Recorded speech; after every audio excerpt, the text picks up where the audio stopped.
Aquí us deixo un petit resum d'un parell de ritmes que vam veure a classe l'altre dia. Per una banda, comentar-vos com el rescat de la rumba.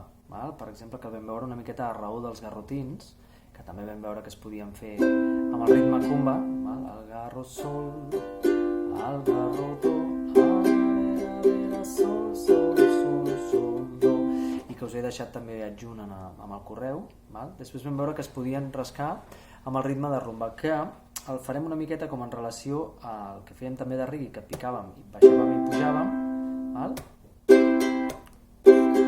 Aquest també ens podria servir, el garro sol, el garro do.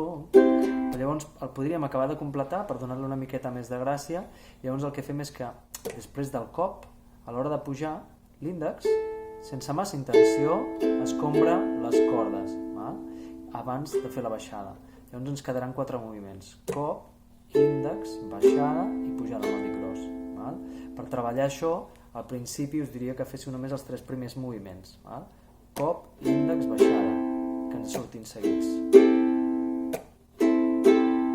I després ja completem amb la pujada. I a poc la idea és anar agafant velocitat. El garro sol, el garro do. Recordeu que quan això ho teníem ja en velocitat ens podia servir per les cançons de rumba catalana que vam estar sentint, no? El borriquito como tu, però això ja ha de sortir amb fluidesa. Això és el que en dèiem el ventilador, el ritme del ventilador. Ens servia també pel muerto vivo, no? Que vam veure aquella família d'acords del sol menor. I per altra banda, després, aquest altre ritme, que això ja és per The Wellerman, no? Que vam veure que per donar-li una miqueta més de vida podíem fer curt, aquest ritme.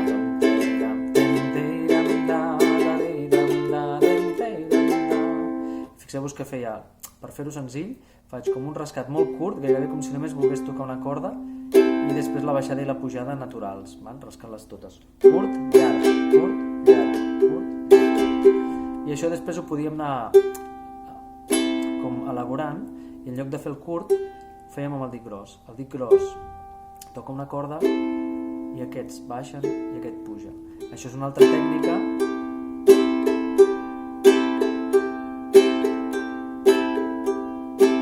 El resultat sonor és molt semblant, o sigui que amb la primera versió, que és més senzilla tècnicament, ho podeu solventar i ho podeu ja aplicar amb The Wellerman.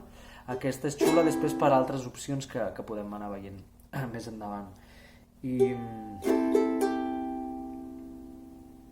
ja no sé què més us volia dir, però bueno, fins aquí. Que us vagi molt bé.